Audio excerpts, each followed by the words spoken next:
So, for most of my Christian life, every time some institutional church, heard about some people meeting in a house, um, the hierarchy at the institutional church, they would, like the pastors and the deacons and stuff, they would really look down upon that and make kind of snark comments and things like that about it, and kind of act like it's not a real church or whatever. And well, let me show you 3 examples in the Bible where specifically says that people met in a house. Okay. And also, before I start, let me just point out, obviously, that during the Roman Empire,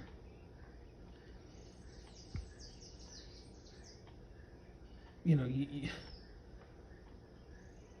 couldn't just like rent a building or buy a piece of land and build a church on it and preach right and all this stuff without you getting persecuted.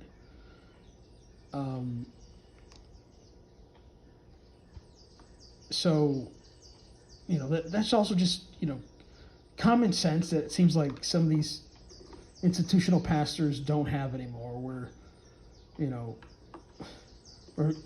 a lot of them, especially in the West, like they think if you don't have a building, you're not a real church. Well, tell that to the New Testament. Okay. I mean, it's ridiculous. But anyways, first example here in Romans chapter 16, verse 3, says, "Greet Priscilla and Aquila, my helpers in Christ Jesus." Verse 4, "who have for my own life laid down their own necks, unto whom not only I give thanks, but also all the churches of the Gentiles." Verse 5, "Likewise greet the church that is in their house. Salute my well-beloved Epaphroditus, who is the first fruits of Achaia unto Christ." Okay, look. Greet the church that is in their house. Okay, that's the first example in the book of Romans. Now let's go to Colossians.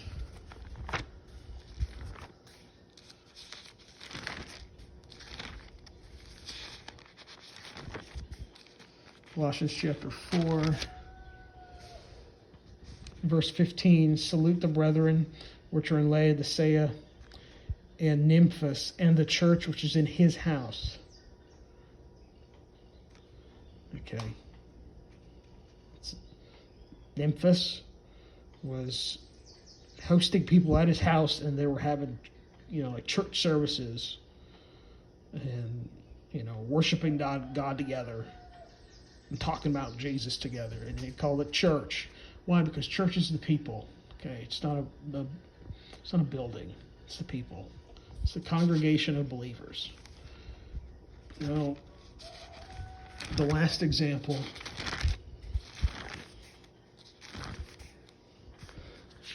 is this great little book that a lot of people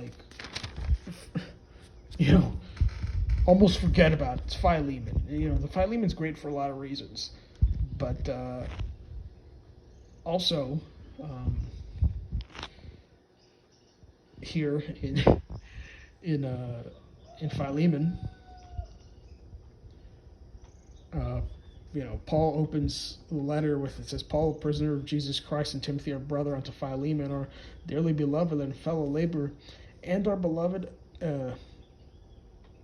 Apphia, and our Chippus, our fellow soldier, and to the church in thy house." So it looks like the New Testament thinks that believers meeting at a house is a real church. I don't know why some of these institutional pastors, in fact, most of them, seem to look down on it and stuff. Just another thing that, they're wrong on. But anyways.